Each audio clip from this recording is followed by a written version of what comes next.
Kwingineko mtazamaji, baadhi ya wakazi wa Mukuru kwa Njenga wameitaka serikali kuweka wazi maeneo mahususi yaliyotengwa kwa ajili ya mradi wa nyumba za bei nafuu, wakisema ukosefu wa taarifa wazi umeibua hofu na mkanganyiko miongoni mwa wakazi.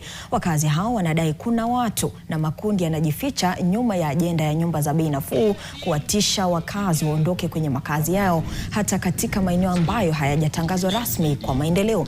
Wanasema walanguzi wa ardhi wanatumia sitofahamu hiyo kusambaza taarifa potovu na kutoa vitisho, hali inayowalazimu baadhi ya familia kuhama bila notisi rasmi. Wakizungumza katika mkutano wa jamii, wakazi hao sasa wamesema wanaunga mkono maendeleo lakini wanahitaji uwazi, wakitaka sasa serikali kuweka hadharani ramani ya maeneo ya mradi na kushirikisha jamii ili kuzuia unyonyaji na uhamisho usio wa lazima.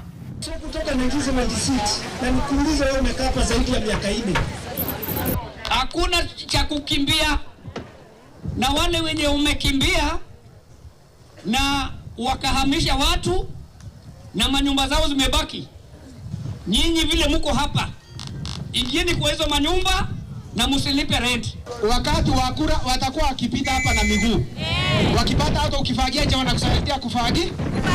Lakini saizi hatuwaoni. Sasa wacha niwaambie kitu moja.